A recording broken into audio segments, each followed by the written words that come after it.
Need to roll, go down.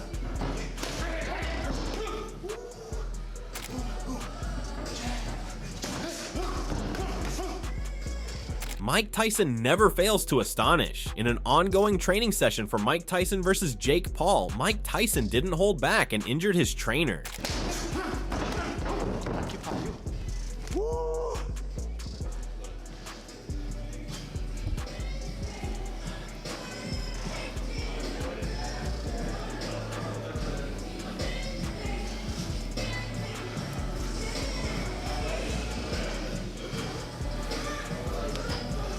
At 59, Mike Tyson defies the typical expectations of aging, maintaining a remarkable level of fitness that challenges the norms. His rigorous training routines, disciplined diet, and commitment to physical conditioning demonstrate his dedication to staying in fighting shape. Do you think you'd be fighting again at age 57? Hey, listen, it was written. That's all I know is written. Millions of years before my bloodline was existing. It was written, brother. And what do you think? I think you look in pretty good shape. You've been doing this for a long time. Yeah, I wonder how you feel now compared to when you were fighting. I feel I don't have to call people bad names. Training, sparring, and hitting the guys hard is nothing new for Mike Tyson. He has been doing it for decades, and seems like this time it is going to be Jake Paul who is going to get hit hard. Nice left hook. Up. Was good for today. Yeah, I truly You believe. sure? Yeah, me Yes. too. You sure? Yeah, absolutely. You sure? Yeah. With me too, right? Let's do this. You did great. We're done. Videos of Tyson hitting the pads with explosive power and speed circulate widely, inspiring awe and proving that his ferocity in the ring isn't just a remnant of the past. With mere days until the fight, Mike Tyson delivered a stark message to Jake Paul, stating, "I'll slaughter him." The intensity behind his declaration is unmistakable and signals his readiness to dominate. Tyson's rigorous training regimen underscores his commitment. Each sharply delivered punch and every piece of his deliberate training regimen is not just preparation, but a clear message to Jake Paul and spectators alike. Tyson is serious about backing up his fierce words with action.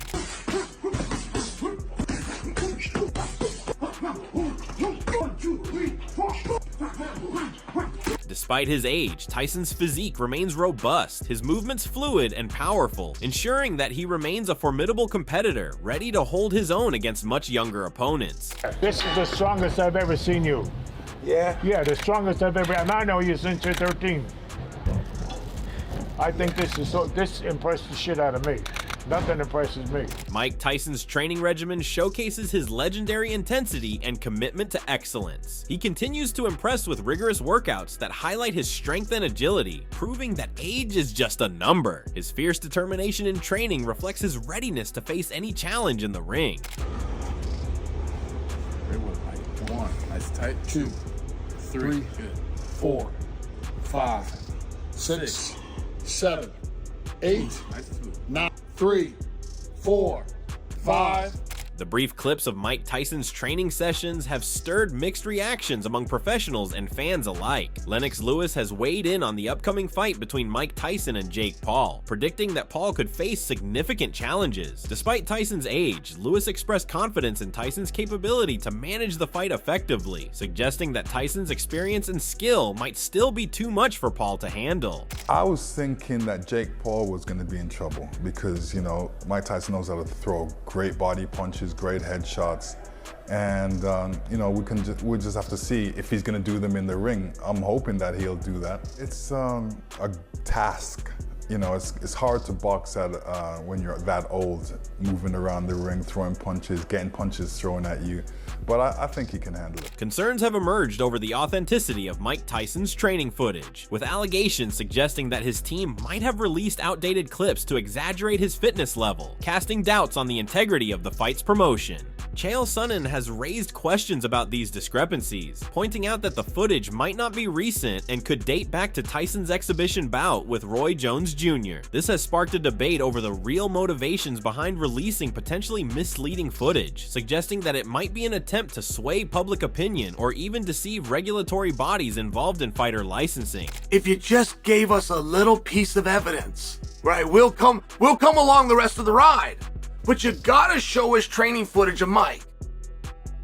And when they first did this, I thought, okay, this is over. This is over, because they lied. They fraudulently put out training footage of Mike from a fight at least 4 years ago where he stood opposite Roy Jones Jr. And I remember thinking, they're in big trouble. They're going to get caught here. Sonnen has speculated on the dual possibility that the footage was intended to either mislead fans or strategically deceive the commission overseeing the fight's legitimacy. This speculation has led to concerns about the ethical implications of such actions within the sport. And I don't know who they were putting that footage out for. Was that for us as fans? Because you'd have to be colossally stupid to think that you could fool the fans by bringing out training footage, particularly that had so many red herrings in it. But secondly, I also wonder, was that for the commission? Like, for a commission to license you in many states, you will not pull this stunt on Andy Foster. That I will tell you right now.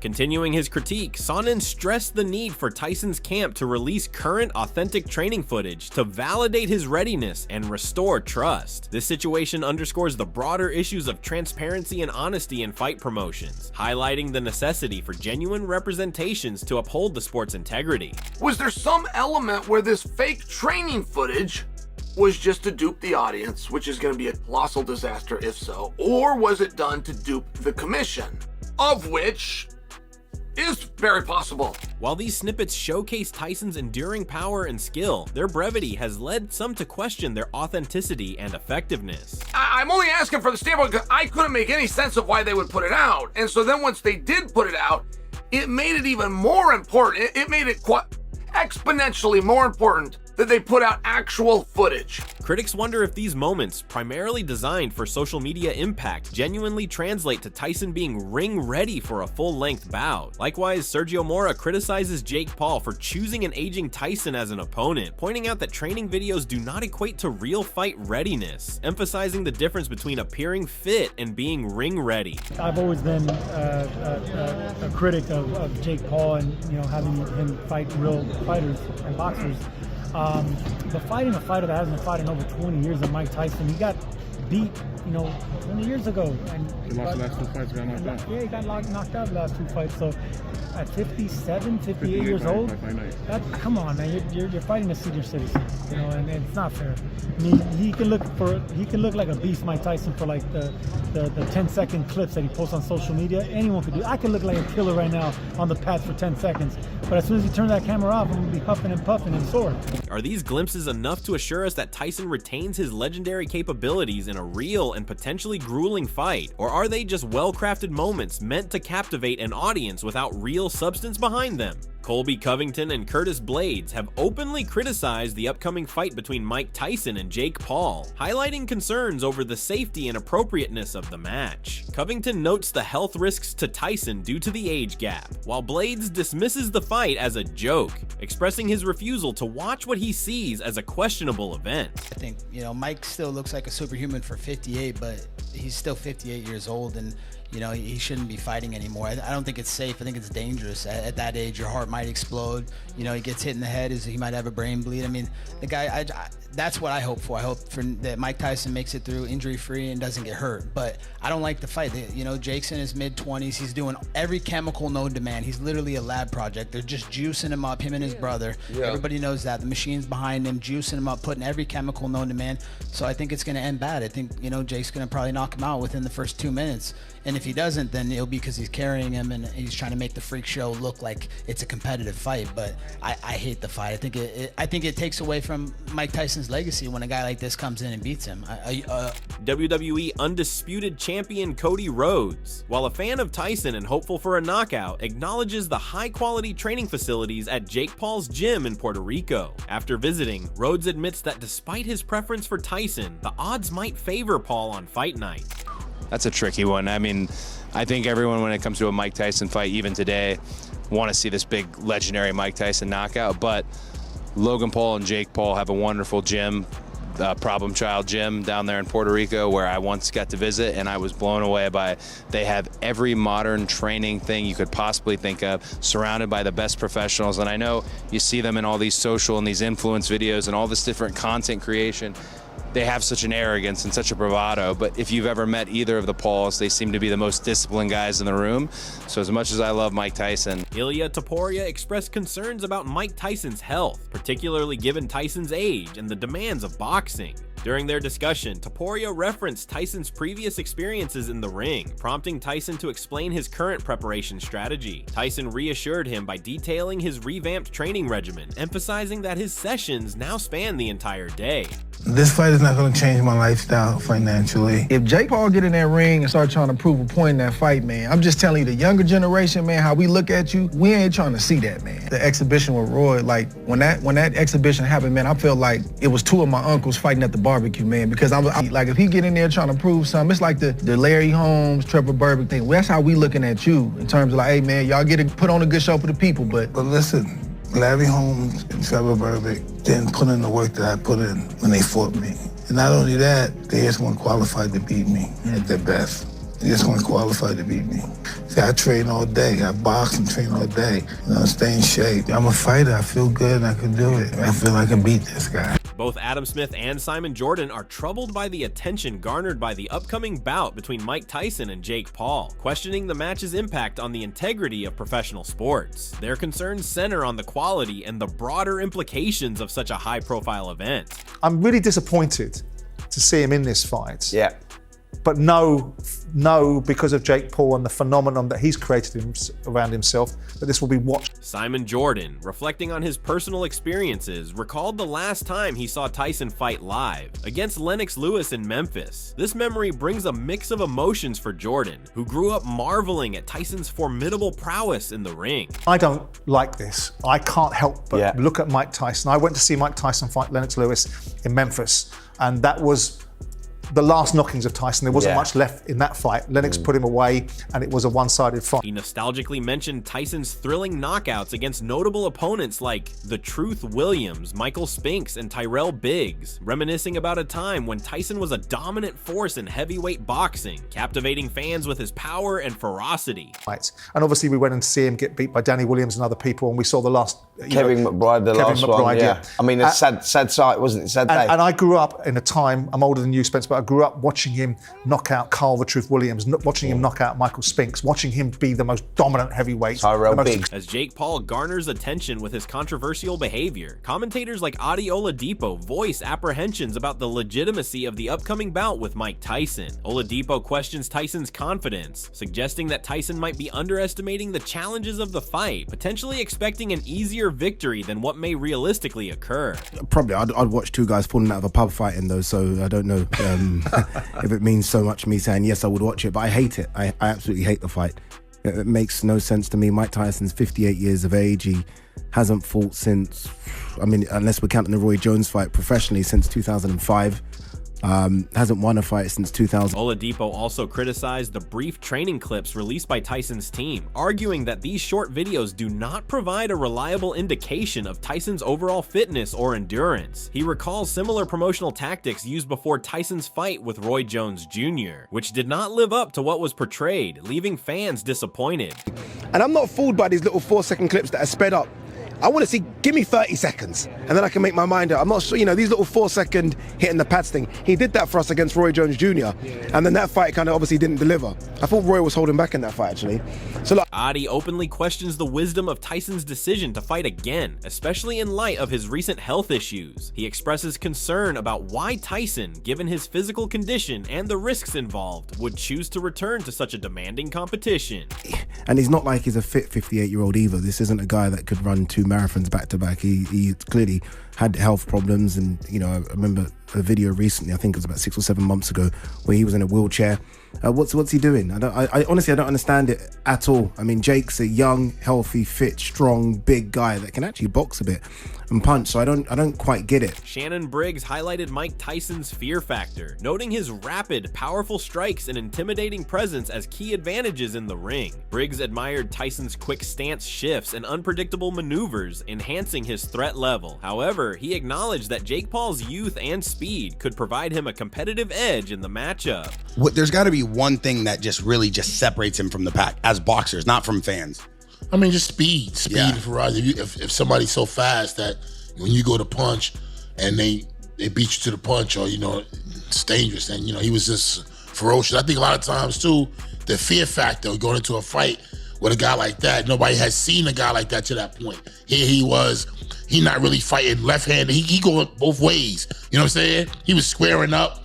He was doing things that you really it's hard to train for. So he was just so dangerous. That's why I'm gonna beat you. I'm gonna beat you with speed. UFC legend Randy Couture has observed Tyson's training and remains convinced of his knockout capabilities. According to Couture, Tyson, even at 57, possesses enough power to potentially knock out Paul, showcasing his enduring strength. Power is still there. I think this, obviously he's still a 58-year-old Mike Tyson, but he's still got it, in my opinion.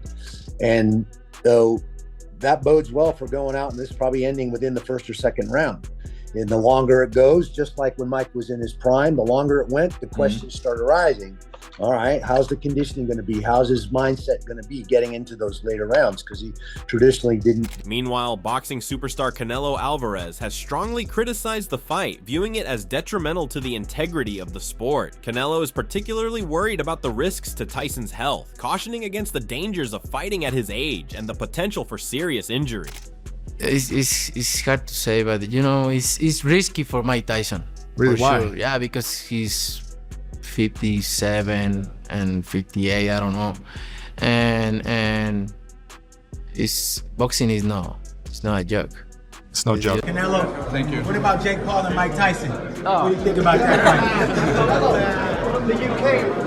Despite these concerns, Canelo recognizes the powerful appeal of such high-profile events. He notes that while these matches might not honor the true competitive spirit of boxing, they undeniably attract large audiences and generate significant revenue, reflecting the complex dynamics at play in modern sports entertainment. Netflix is good for boxing, but at that special fight, I think Netflix is doing something wrong there.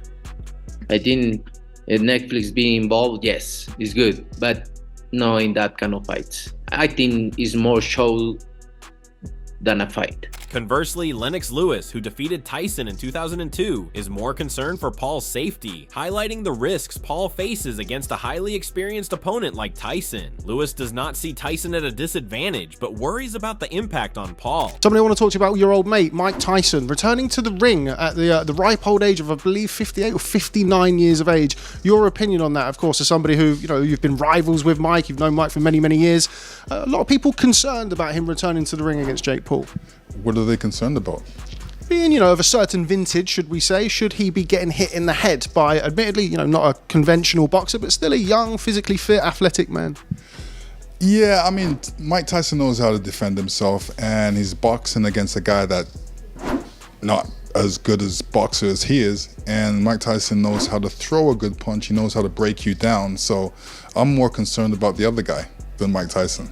Brendan Schaub expressed a clear stance on the potential outcome of the Mike Tyson versus Jake Paul fight, emphasizing that a match concluding without a knockout would be deemed a failure and a flop for the business aspect of the event. While Schaub is rooting for Mike Tyson, he stressed that for the fight to captivate and satisfy audience expectations. I love Mike Tyson, love Jake. I hope it fucking crushes, but for the life of me, I cannot figure out the upside to this. Let's go through the scenario here. If you're Jake, so you knock him out, horrible, dude. What the fuck? You just beat up an old man. You get knocked out. They told you this guy's a joke. You get beat up by a 58-year-old. The third scenario here is it goes to decision. That's a disaster and nobody's coming back. That's a disaster business-wise for Netflix. It's a disaster for Jake Paul. What? Went to decision with 58-year-old Mike Tyson. The only person who wins is not Netflix, not Jake Paul. Mike Tyson wins. He can do no wrong. He gets knocked out. He's 58. Still getting paid. He beats Jake Paul. Fuck yeah. Oscar De La Hoya shares concerns for Tyson's welfare, suggesting that Tyson's chance to win is early in the fight, questioning Paul's choice of opponents and the authenticity of the competitive level. It's not going to be dangerous for Tyson. It will not be dangerous for Tyson because, Tyson's been up in the ring with, monsters. He has a chin. He can. I'm sure he can go 6 rounds, 7 rounds, 8 rounds. But I'm just concerned about, Tyson's legacy. That's it. Yeah, if Jake catches him with something, he is 57. You just don't know. I've never seen a 57-year-old fighter up in the ring, against a strong guy, a strong bull like Jake Paul. So it's, is that good or bad for boxing if Jake finds a way to knock him out, yet alone beat him? I think it'll be. I think it'll be sad for Tyson. I'm not sure how or which way it affects boxing, because I think a lot of eyeballs are going to be watching. Despite his youthful vigor and ascent in the boxing world, Jake Paul faces a wave of criticism and skepticism. At an age where many athletes peak, Paul's transition from social media influencer to boxer hasn't convinced everyone of his prowess or intentions in the sport. Critics question the legitimacy of his matches and the caliber of his opponents, casting doubts on the authenticity of his boxing career. WWE superstar Triple H shared his insights on the Mike Tyson versus Jake Paul bout, pointing out the formidable threat posed by Tyson even at his age. He highlighted Tyson's enduring knockout power, cautioning that even a minor lapse in defense from Paul could lead to a decisive blow. Triple H advised that Paul might benefit from a strategy that avoids confrontations in the early rounds, allowing time for Tyson to potentially lose steam. If the old Mike Tyson shows up for 5 minutes, how do you get past that? Right. He doesn't need to be there for the whole fight. He just needs to be there for 5 minutes. For 5 seconds. Yeah. I don't know. I hear your strategy and I see your strategy. I don't know that I wouldn't just run for 2 or 3 rounds and hope that he gets tired. Maybe that's a strategy too. I don't know. Yeah. Punches himself out after 2 or 3 rounds, and then you just come in there and pick him apart. But I don't know. Look, my hat's off to both of them for taking the fight, and I understand people's concerns for Mike and all that stuff. He's a grown man. If he wants to take that challenge, and medically they check him out and they say he's okay, let's go. Concurrently, concerns for Mike Tyson's well-being overshadow the upcoming bout. Even as Tyson showcases remarkable fitness and ferocity in training clips, fans and former athletes express apprehension. Journalist Gareth A. Davies has expressed distress over the fight's sanctioning, voicing his reluctance to see a revered figure like Tyson potentially diminish his legacy against a YouTuber turned boxer like Paul.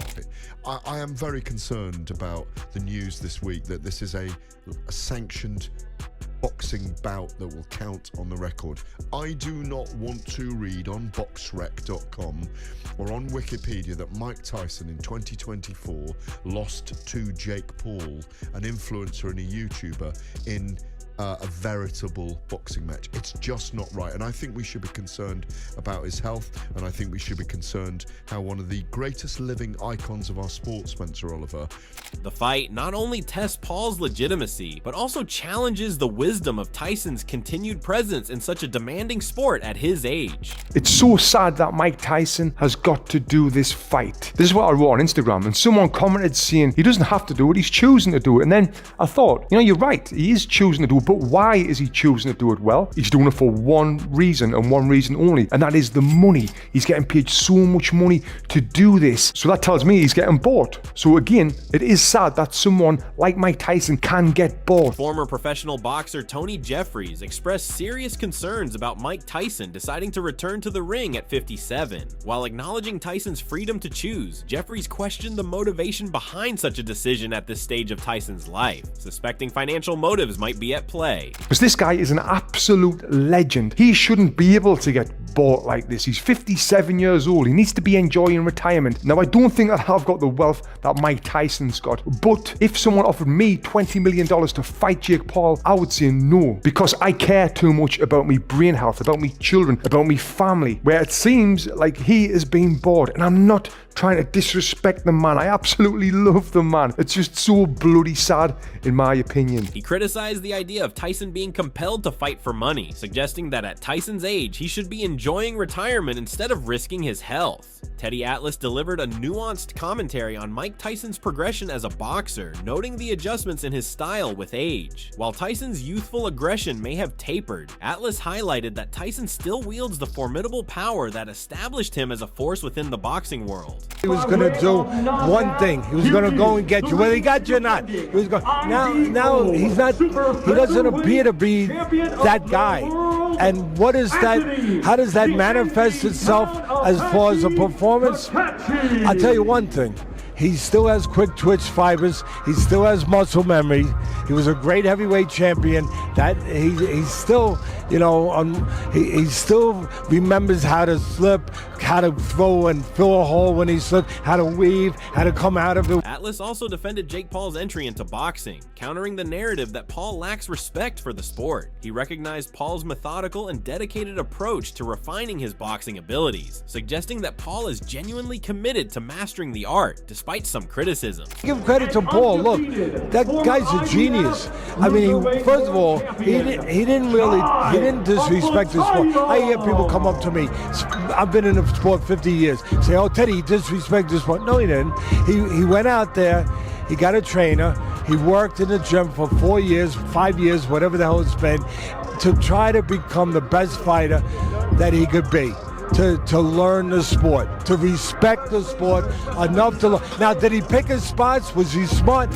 Furthermore, Atlas emphasized the enduring nature of Tyson's power, describing it as a timeless attribute that surpasses the decline of other physical abilities like speed and agility. He asserted that Tyson's ability to deliver powerful punches makes him a significant threat in the early stages of any bout, showcasing his potential to compete vigorously despite his age. With a hook, he still has power. The last thing to go, you know, reflexes are gonna go, speed is gonna be deteriorated, but power is the last thing to go. He still has power. He's still got that quick twitch with speed. The early rounds will be, if it's real. I don't know if it's real. I know one thing that's real. You know what that is? They're gonna make a lot of money. That I know. But as far as anything else, I don't know. But if it is real, the first couple of rounds are going to be dangerous for Paul. Even at 58, I don't care. They're going to be dangerous if it's real. If it's real. And despite Mike Tyson's rigorous training and dedication to maintaining peak physical condition, can Tyson defy the odds and prove his doubters wrong in the upcoming match? Weigh in on the debate and share your thoughts. Join the conversation below and let us